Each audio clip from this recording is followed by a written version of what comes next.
que acontece quando uma velha e solitária viúva, temendo a Deus e a lei do império, ouve gemidos sob o assoalho de sua casa na lagoa e puxa de lá um escravo fugitivo? O escárnio e a fúria da aldeia não eram o pior castigo. O pior era a verdade que ela descobriu. O rangido familiar da casa foi subitamente interrompido por um som que não lhe pertencia, um gemido longo e úmido vindo de baixo. Dona Ermelinda, 70 anos de solidão e temor a Deus, estava recostada na sua cadeira de balanço, perto da janela que dava para a Lagoa do Brejo Sombrio, em uma parte isolada de Minas Gerais. O dia tinha se esvaído em silêncio e poeira, como sempre, mas agora, sob o manto pesado de uma noite de lua nova, o som da água lambendo as estacas do barracão parecia mais agressivo, e o cheiro forte e doce de terra seca e capim murcho se misturava a algo que ela não conseguia nomear. Ela sentiu um arrepio gélido que não vinha do frio do mês de julho, mas de algo mais profundo e antigo. A viúva tentou se convencer de que era o vento, a velha madeira do assoalho cedendo, ou talvez um dos jacarés da lagoa. Mas o som veio de novo, mais fraco desta vez, mas inconfundível. Era uma voz humana, um lamento sufocar. O gemido não era da casa, vinha de sua fundação da terra, de um espaço oculto que ela sabia que existia sob a tábua mais larga e instável, aquela que rangia sempre que o peso de seu corpo a tocava.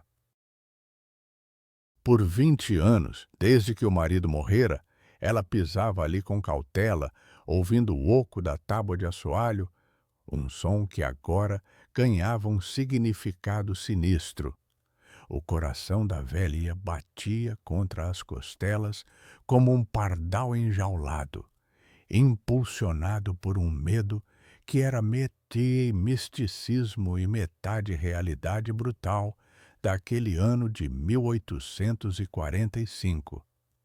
Naquela época, o isolamento não era paz, era perigo.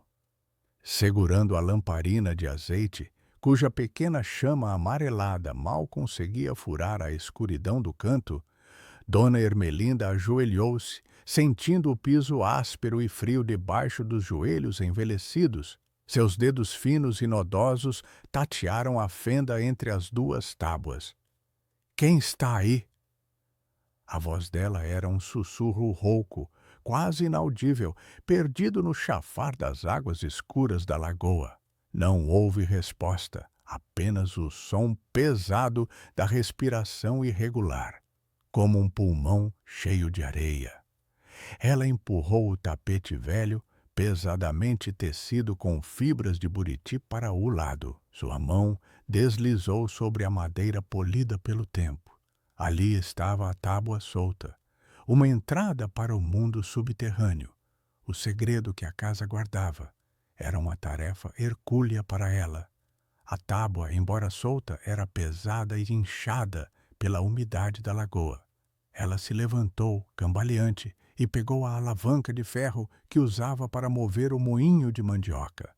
Era a única ferramenta robusta que possuía. O cheiro de cana queimada, um perfume fantasma que vinha das fazendas vizinhas e que sempre a lembrava do trabalho árduo e das punições, pairava sutilmente, quase imperceptível, mas ali estava. Enquanto forçava a alavanca na fenda, o gemido recomeçou, desta vez com uma urgência desesperada. Era um chamado que ela não podia ignorar. Com um estalo seco, a tábua cedeu, revelando um buraco quadrado de escuridão e um cheiro nauseabundo de suor, terra molhada e algo azedo. Embaixo, a lamparina tremeluziu, mal iluminando a figura encolhida. quase indistinguível das sombras, era um homem, nu da cintura para cima, com a pele coberta de lama e cortes recentes que brilhavam fracamente. A visão foi um choque mais físico do que espiritual para a velha. Eu não sou um fantasma. O homem conseguiu sussurrar, a voz dilacerada. Dona Ermelinda afastou o pensamento de que ele poderia ser um espírito. Fantasmas não cheiravam a sujeira e desespero. Ela sabia o que ele era. Um escravo fugitivo, um negro que tinha ousado desafiar o império e o chicote. A lei era clara, e a punição por ajudar um fugitivo era severa. A ruína total. Mas a sua velha mão, a mesma que segurava o rosário com tanta frequência, estendeu-se para ele. A mão era muito mais grossa do que ela esperava, e a pele da palma estava dura como casca de árvore. Venha, disse ela, usando a força que não sabia que ainda possuía, puxando-o para fora do buraco. O homem, cambaleando, mal podia ser visto pelas poucas brasas do fogão. Seu corpo emanava um calor febril e um tremor incontrolável. Ele a olhou com olhos arregalados, não de gratidão, mas de medo cauteloso. A viúva, Dona Ermelinda, tinha acabado de puxar a sua própria perdição do abismo, e a única testemunha era o murmúrio indiferente da lagoa do brejo sombrio. Ela fechou a tábua com pressa, sentindo o peso da decisão recém-tomada.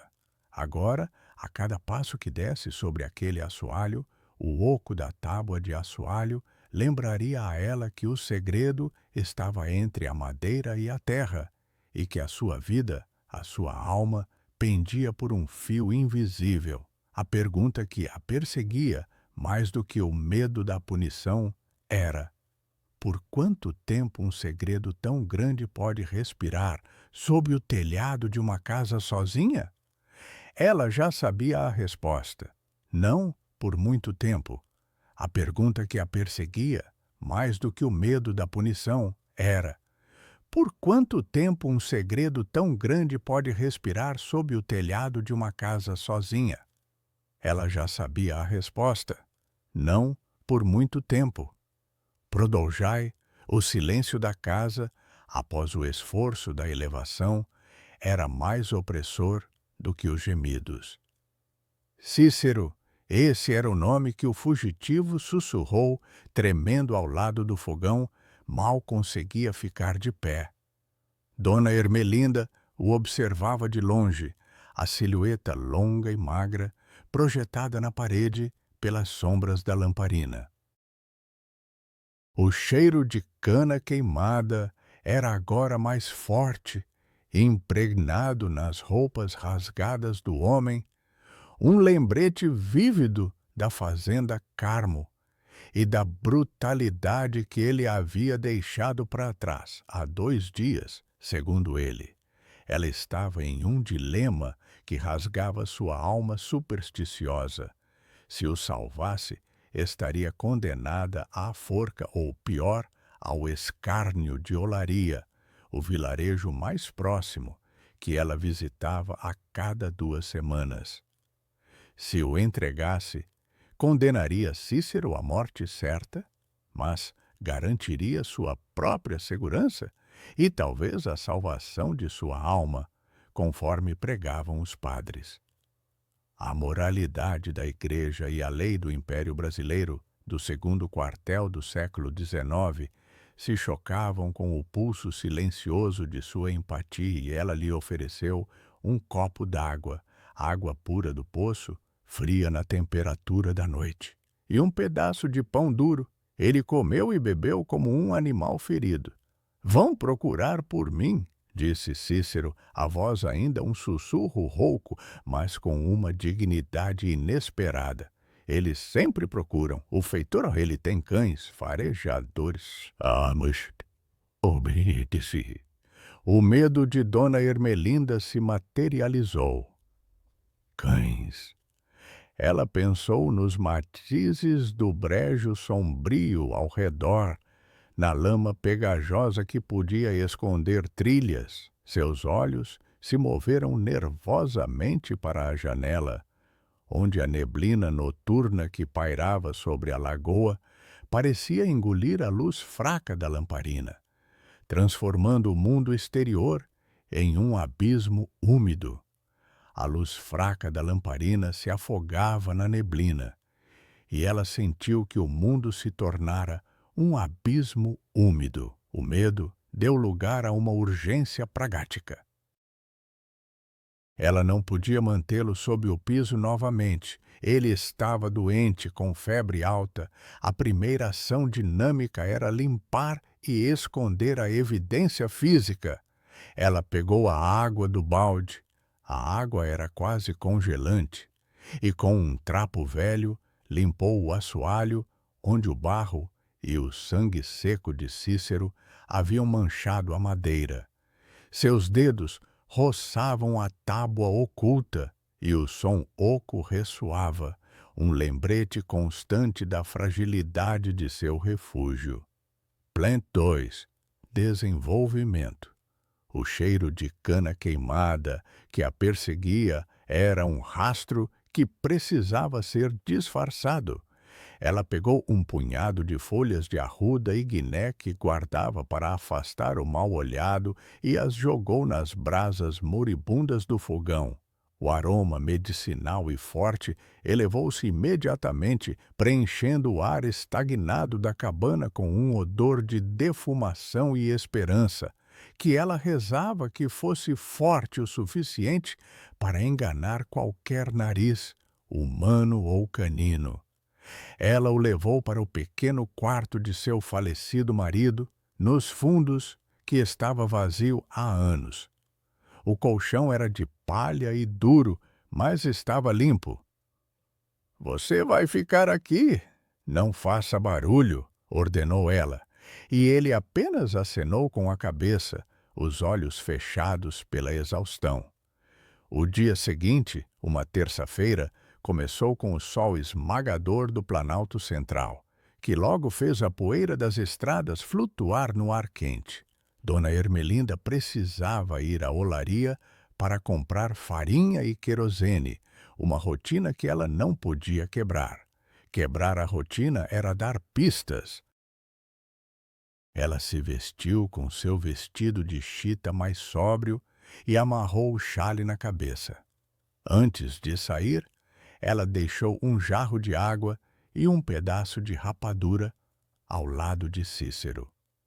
"Volto antes do sol se pôr", disse ela. "Se alguém vier, não respire." A ironia de sua própria ordem a atingiu.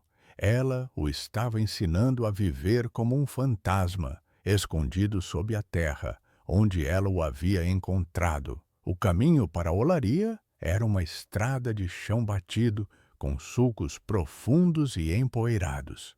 Ela montou sua mula, dengosa, e partiu, mas a cada 100 metros seu pescoço se virava para trás.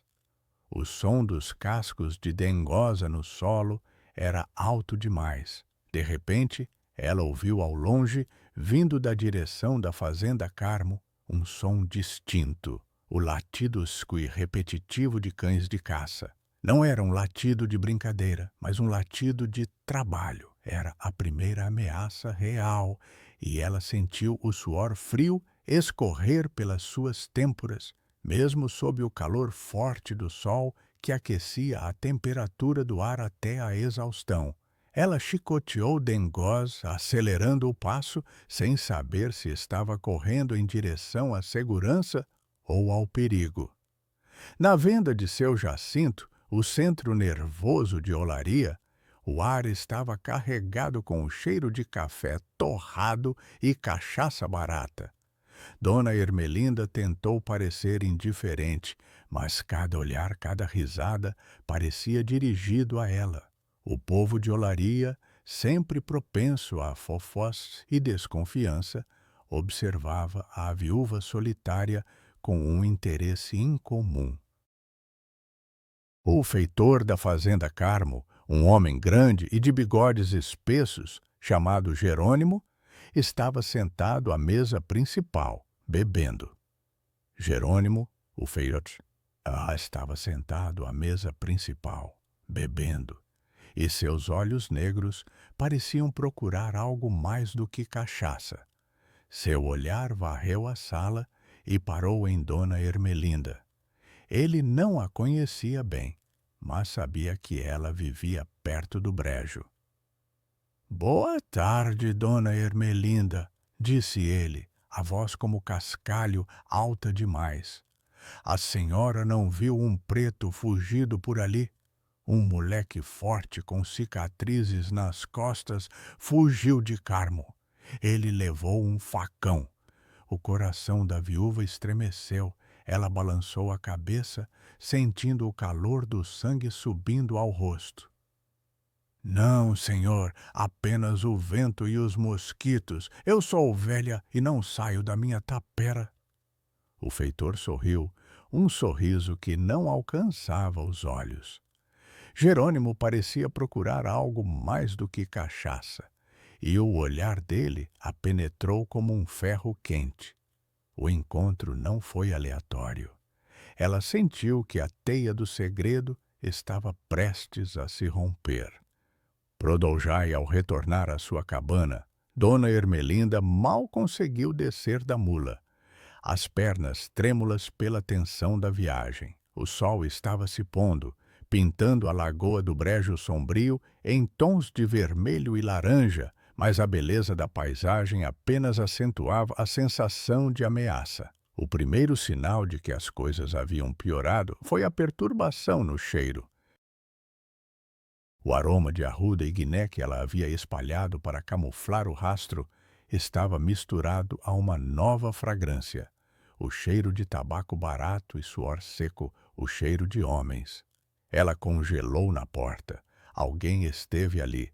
O de Jerônimo a encarando na venda se concretizou. Ela entrou devagar, a lamparina em uma mão, um machado enferrujado na outra. Na sala principal, tudo estava como ela havia deixado, exceto por um detalhe. Um pequeno nó de corda de sisal que ela havia amarrado no pé da mesa de jantar para marcar se algo se movia, estava desfeito.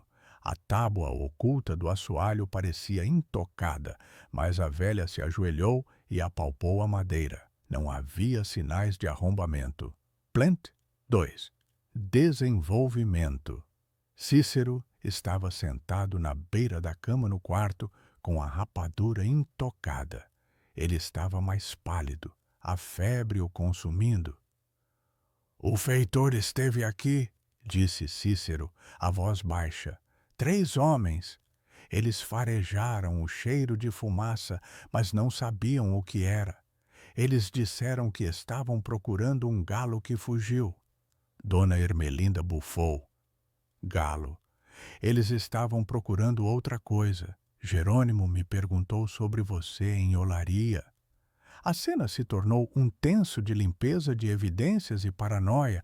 Ela não podia mais confiar na descrição. Ela precisava movê-lo. Mas para onde? O Pantanal era um labirinto, mas os cães também eram especialistas. Ela pegou todas as suas economias, um saquinho de moedas de cobre, e escondeu no pote de farinha, um velho hábito que lhe dava uma falsa sensação de segurança. Ela pegou uma bacia grande e encheu-a com água quente. Ela havia aquecido a água no fogão de lenha e algumas ervas amargas que usava para fazer cataplasmas. O quarto era escuro e o vapor quente subia, misturando-se com o ar fresco que entrava pela pequena janela, criando um nevoeiro denso. Ela o ajudou a se lavar, e ele, embora envergonhado, aceitou o cuidado. Ela esfregou a pele dele, removendo a lama e o cheiro de suor e cana queimada, que era o seu rastro. O cheiro de cana queimada agora se afastava um pouco. Plant 1. Desenvolvimento. De repente, um guincho alto veio de fora. Não era um cão, mas parecia um animal selvagem, talvez um coate. Cícero estremeceu e apertou os olhos. O feitor está perto, ele sussurrou. Eles usam um apito para os cães. É um som muito agudo. Ela sabia que a situação havia mudado de secreta para perigosa. Na manhã seguinte, a situação se tornou ainda mais complicada. Um alarme ecoou em Olaria. O sino da igreja badalava freneticamente, um som agudo e incomum que chegava até a lagoa, amplificado pelo vento. Era o som que só se ouvia para notificar grandes desastres ou crimes. Dona Ermelinda colocou o olho no buraco do assoalho que dava para a rua poeirenta, uma prática antiga que a ajudava a vigiar sem ser vista. Ela viu a vizinha, Dona Elvira, apressando-se em direção ao vilarejo, o rosto contorcido em uma expressão de horror e fofoca.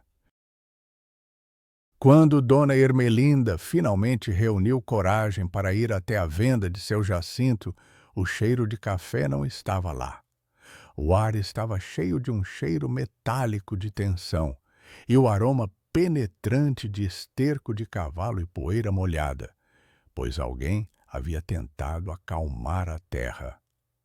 A multidão estava reunida em frente à casa do Coronel Mário, o homem mais rico e influente da região, cuja propriedade fazia fronteira com a Fazenda Carmo. O coronel, um homem de voz tonitruante e autoritária, estava gritando: "Um criminoso! Um fugitivo! Ele roubou a minha medalha de ouro da esposa!" Dona Ermelinda estremeceu. Roubo. O crime era a desculpa perfeita para a caçada que Jerônimo havia iniciado. A medalha de ouro, um objeto de valor sentimental incalculável, era a razão para a fúria da multidão. E o feitor, Jerônimo, estava ali, acenando com a cabeça, os olhos negros fixos na direção da lagoa. Ele estava usando o furto como uma cobertura para caçar o homem. Ele estava usando o furto como uma cobertura, mas seu olhar faminto parecia buscar algo mais do que um pedaço de ouro. O coronel Mário continuou: "Ele foi visto perto da casa da viúva Ermelinda. Ela mora perto do brejo. Quem esconde criminosos é criminoso também. Procurem lá." A voz dele era um trovão. A multidão se virou como um corpo só. O peso da suspeita esmagou Dona Ermelinda. O cheiro de cana queimada em suas roupas, o rastro de Cícero, agora parecia ser o cheiro de sua culpa. Ela não tinha coragem de encará-los, então ela simplesmente fugiu. Ao chegar em casa, a viúva soube que a única chance era fugir para o labirinto de pântanos da lagoa. Mas primeiro ela tinha que ir buscar as moedas de cobre no pote de farinha para pagar a travessia. A viúva abriu o pote de farinha, mas as moedas de cobre, suas economias, tinham desaparecido. A traição era agora uma certeza, não uma suspeita. Brodou Jai. O pote de farinha estava vazio. Dona Ermelinda colocou a mão até o fundo, mas só encontrou o pó branco e pegajoso.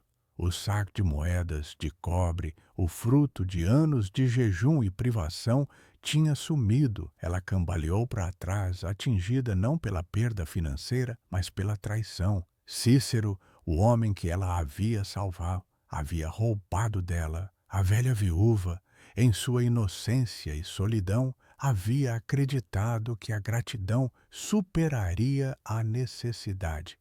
Mas o desespero dele era mais forte do que a moralidade que ela lhe havia imposto. O crime que a multidão a acusava de esconder agora era real. Ela foi para o quarto. Cícero não estava lá.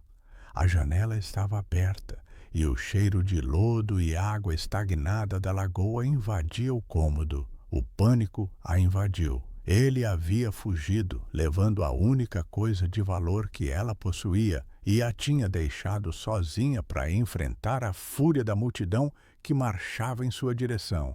Ele havia fugido, levando a única coisa de valor que ela possuía, e a tinha deixado sozinha para enfrentar a fúria da multidão. Mas o instinto da velha lhe dizia que havia algo de errado. O ladrão teria fugido imediatamente, não teria esperado o dia. Ela se ajoelhou e procurou por algo na palha do colchão, mas encontrou apenas um pedaço de tecido rasgado, o mesmo tecido da camisa que ele usava.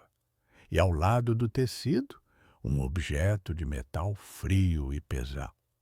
Era a medalha de ouro do Coronel Mário. Ela estava ali, brilhando fracamente na escuridão do quarto, ao lado de um bilhete enrolado. O bilhete, escrito em um português simples e tosco, dizia: "Eu não sou ladrão. O feitor deixou cair a moeda no chão da venda. Não é sua. Eu vou me entregar. Não morra por mim." Dona Ermelinda sentiu uma onda de confusão, alívio e raiva. Cícero não era um ladrão, mas um tolo que não entendia as consequências de tal ato. Ao devolver a medalha, ele assumia o roubo e a condenava por acobertamento. Ele não tinha roubado o dinheiro dela. Ela percebeu que o feitor, Jerônimo, havia plantado a medalha na casa dela durante a visita matinal, enquanto fingia procurar o galo, esperando que a viúva fosse a culpada. Mas Cícero, no seu desespero, havia-a encontrado primeiro. Ele havia entendido a artimanha e fugido, levando a medalha. O som da multidão estava mais próximo agora, um murmúrio de vozes agitadas e o ritmo constante de pés na poeira. Ela podia sentir a vibração das tábuas do assoalho, não o oco silencioso de seu segredo, mas o tamborilar da destruição. Ela correu para a sala principal e rapidamente se escondeu atrás da despensa, um armário velho cheio de panelas de barro e jarros de azeite. A porta da frente, que ela não teve tempo de trancar, abriu-se com um estrondo. O cheiro de tabaco e couro, o cheiro dos homens da fazenda, invadiu a casa. Jerônimo estava na frente, com o Coronel Mário ao lado, os olhos brilhando de fúria. A luz fraca da tarde morria na sala e as sombras dançavam. A viúva podia ouvir a respiração pesada do feitor e os passos nervosos do coronel. "Onde está a vadia?" rosnou o coronel.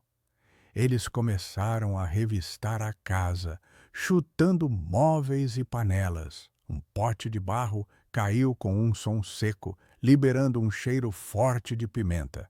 Ela apertou os olhos e o machado enferrujado em suas mãos. A busca dos homens era selvagem e destrutiva. Eles não estavam procurando por uma medalha, mas por uma confirmação de sua própria crueldade. O feitor se aproximou da tábua solta, o Plant 2, e deu um chute forte. O som oco ressoou na sala e ele sorriu. "Ele estava aqui", disse ele triunfante. "O cheiro de sujeira é fresco. E onde está essa medalha, velha bruxa?" O Coronel Mário, vendo o buraco, juntou-se ao feitor. A multidão, que esperava do lado de fora, começou a gritar, e os sons de escárnio e xingamentos se misturaram ao cheiro acre da pólvora no ar. Alguém havia disparado um tiro de espingarda para o alto. Dona Ermelinda saiu de seu esconderijo. A medalha de ouro estava na palma de sua mão, reluzindo na luz fraca. Ela a jogou no chão e o objeto fez um som metálico. "A medalha que está aqui, coronel, mas ele não a roubou", disse ela, a voz fraca, mas firme. Ele a encontrou depois que este porco, seu feitor, a plantou aqui. O feitor riu, uma risada gutural e feia. A velha está louca. Ela está defendendo um animal. Onde está o escravo, dona Ermelinda? Onde ele está? O feitor riu, e a viúva soube que a medalha era apenas o começo de sua desgraça, não o fim. Ela sabia que Cícero havia ido para o Pantanal. Ele havia escolhido a liberdade de morrer na mata em vez de a prisão dela. Ela sentia o cheiro de cana queimada, o plant vindo da floresta. Ele foi para a lagoa, disse ela, apontando para o brejo, mas eu não vou lhe dizer para onde. A fúria do coronel Mário foi imediata. Ele não queria a medalha, ele queria a submissão. Ele a acusou de roubo, de cúplice, de bruxaria. A viúva foi arrastada para fora, e o último som que ouviu antes da escuridão foi a destruição de sua casa, Produjai. Humilhação foi um chicote mais doloroso do que qualquer outro. Dona Ermelinda foi arrastada da cabana em direção à olaria, não pela força, mas pelo peso esmagador do julgamento social. O cheiro de pimenta e de cinzas de sua casa destruída misturava-se ao cheiro azedo da raiva da multidão, um fedor que ela carregaria para sempre. O feitor, Jerônimo e o coronel Mário a conduziam como um troféu, mas ela era o bode expiatório para a raiva e o medo de todos. Bruxa, cúmplice de ladrão! Ela escondeu a medalha para ele. Ela é uma puta que merece a forca. Os gritos eram agudos e cruéis, um coro de escárnio que ecoava pelos campos. Ela olhava para os rostos da multidão. Vizinhos, pessoas de quem ela comprava farinha, mães que ela conhecia. Eles não viam a viúva solitária de 70 anos, mas a encarnação da desordem, a ameaça ao sistema. Eles a viam como a mulher que havia quebrado o ciclo da submissão. O coronel Mário arrastou-a até a praça principal, onde ficava o pelourinho, um símbolo de poder e punição que ainda era usado ocasionalmente no Brasil imperial. Ele a fez ficar de joelhos. Dona Ermelinda, você é acusada de abrigar um escravo fugitivo, de roubar e de traição à lei, disse o coronel em voz alta, a multidão em silêncio. Ela permaneceu em silêncio, o rosto empoeirado e os olhos fixos na linha do horizonte, onde o cheiro de cana queimada, o plant era mais forte do que nunca, um sinal de que Cícero estava vivo e correndo. O feitor Jerônimo aproximou-se dela e pegou o machado enferrujado que ela havia trazido de casa, um objeto que agora era a prova de sua resistência. Jerônimo pegou o machado e o brilho frio do metal refletiu a crueldade em seu sorriso. Ela é uma velha inútil, disse ele para a multidão. Ela pensou que poderia nos desafiar. Olhem para a sua medalha, coronel. Ela estava enterrada debaixo do assoalho. A mentira era contundente. Jerônimo havia pego a medalha que ela jogara no chão e a havia escondido novamente. Ele estava usando o furto como uma cobertura, mas seu olhar faminto parecia buscar algo mais do que um pedaço de ouro. Ele queria vingança pela humilhação de ter o escravo fugitivo escapado.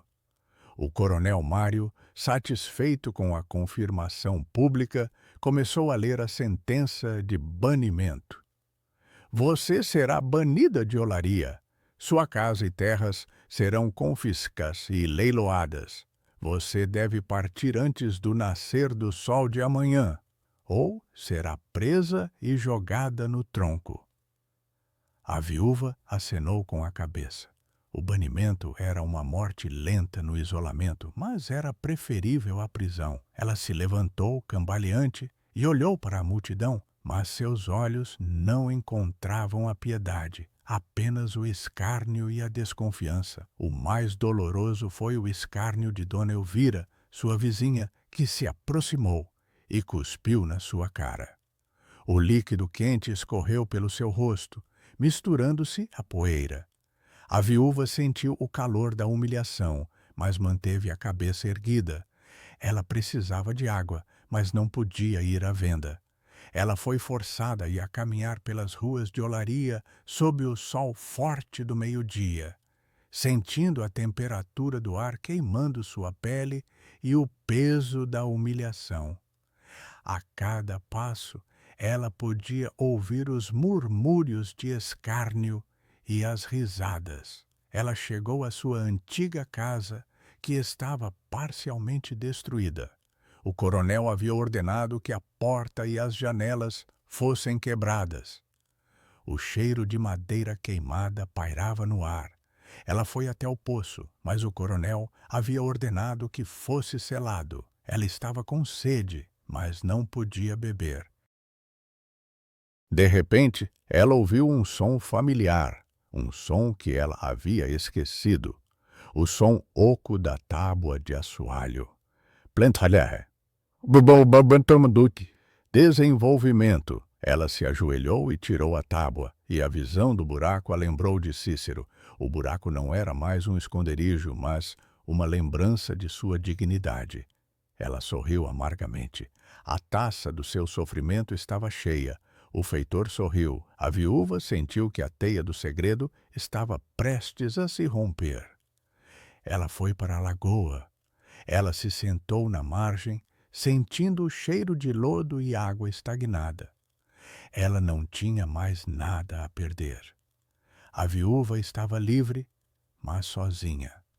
Ela olhou para a água, o reflexo do céu vermelho na superfície escura, e soube que a sua vida havia mudado para sempre.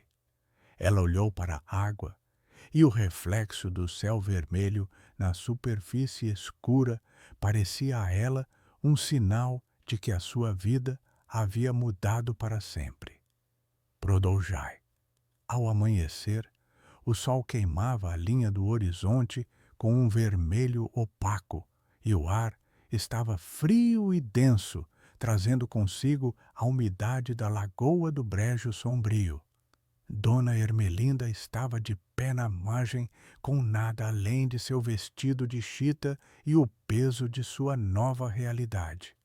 A cabana atrás dela era uma carcaça silenciosa, os vestígios de madeira quebrada e panelas reviradas sob o peso da destruição. Ela observou o vilarejo de Olaria acordar, o cheiro de fumaça de lenha e café subindo no ar gelado. Ninguém a olhava. Ela havia se tornado invisível, banner, uma mancha moral que todos preferiam ignorar. Era a pior forma de escárnio social.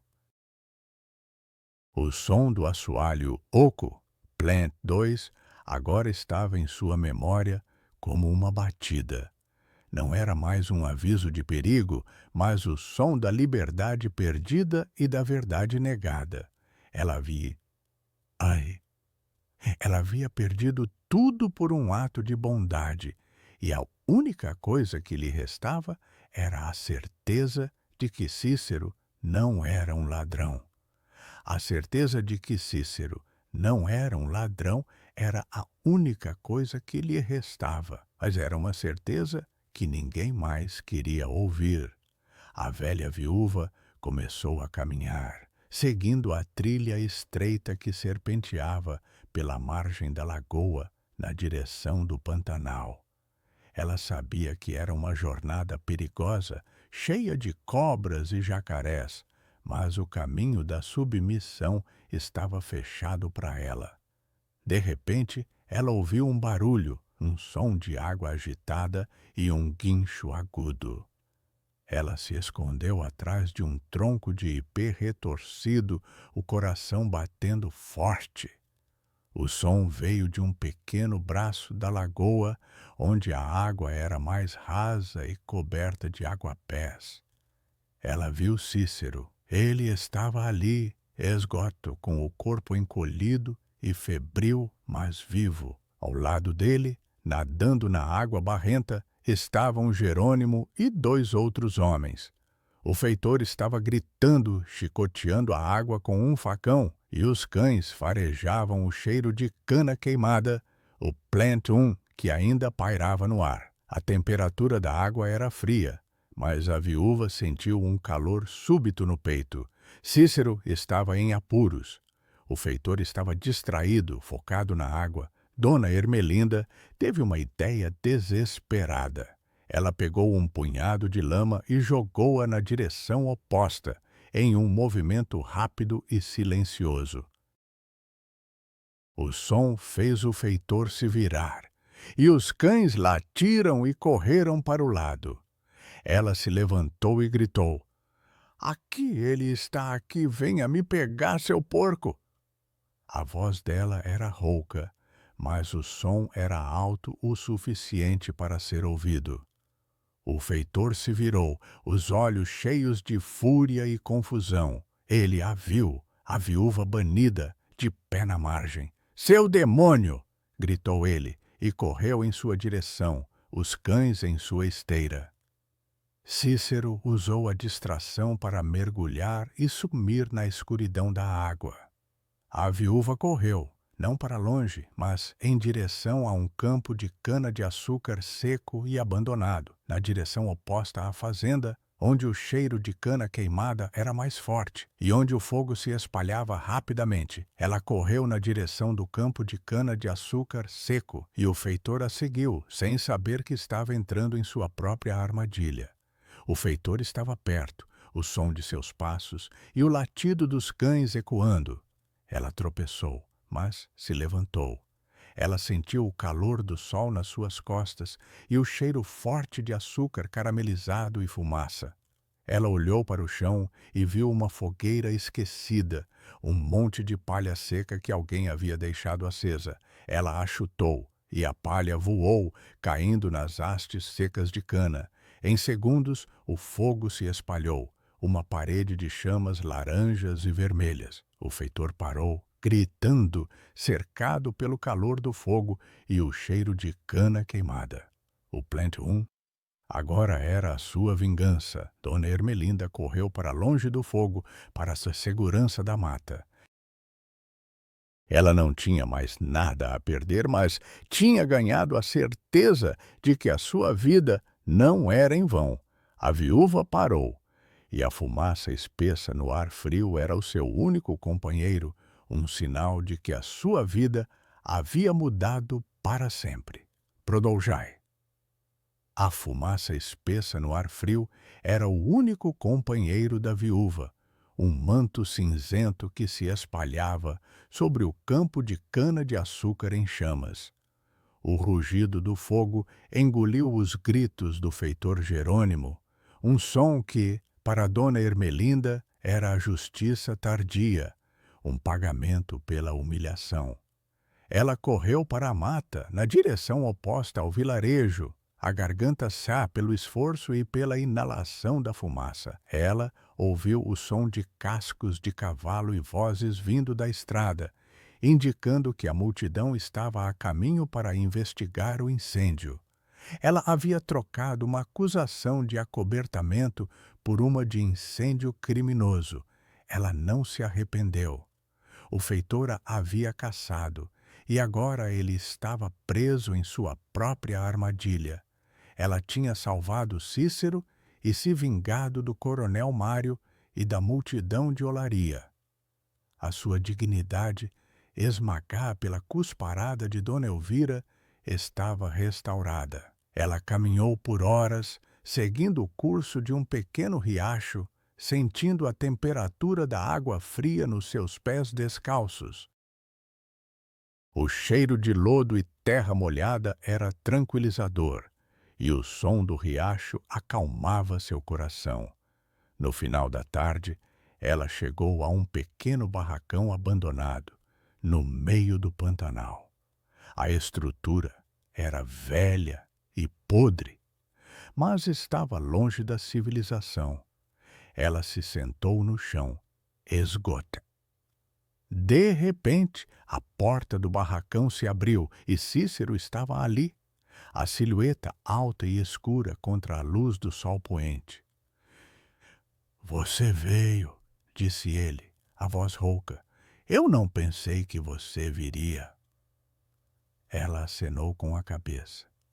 Eu não tinha mais para onde ir. Eles me baniram. Eles destruíram a minha casa. Ele pegou a medalha de ouro do coronel Mário, que ele havia escondido na camisa, e a colocou na mão dela. Eu não sou um ladrão, disse ele. Eu não roubei você. A viúva sorriu, sentindo o peso do ouro na palma de sua mão. Ela não o queria, mas o gesto era uma confirmação de sua verdade. Eu sei, disse ela, mas você me roubou algo mais valioso. O quê? A minha solidão, disse ela. Eu não estou mais sozinha. Eles ficaram em silêncio por um longo tempo, apenas o som da água na lagoa e o vento nas árvores. Cícero fez uma fogueira no barracão, e o cheiro de lenha queimada misturava-se ao cheiro de lodo e pântano. Ele lhe deu um pedaço de peixe que havia pescado, e eles comeram em silêncio. De repente, Cícero se levantou e olhou para a janela. Eu ouvi algo, disse ele, a voz baixa, um assobio. O feitor. Dona Ermelinda se levantou e olhou para o buraco do assoalho que havia feito. O plant don. A tábua oculta não estava lá, mas o buraco era uma lembrança. Eles não vão nos encontrar aqui, disse ela. Este é o meu segredo. Ela se sentou ao lado de Cícero e eles observaram a fogueira. A viúva havia perdido sua casa, sua reputação e seu dinheiro, mas havia ganhado uma nova vida, uma nova família. O som do assobio se afastou e o silêncio retornou. Eles estavam a salvo, mas a sua vida seria uma fuga constante. A medalha de ouro do coronel Mário estava na palma de sua mão. Ela a jogou na fogueira e o ouro derreteu, um pequeno brilho na escuridão. O cheiro de cana queimada se transformou no cheiro de madeira queimada, um símbolo de sua nova vida. O oco da tábua de assoalho agora era o símbolo da coragem e da resiliência, o buraco que havia levado à sua liberdade. A viúva, Dona Ermelinda, não era mais uma mulher sozinha e supersticiosa, mas uma mulher livre e corajosa. Eles se entreolharam, e o silêncio era a sua promessa. O mundo exterior havia acabado para eles, mas um novo mundo havia começado. O preço que ela havia pago era a sua reputação, mas a sua liberdade valia mais do que o escárnio da multidão. O sorriso dela era um reflexo da chama.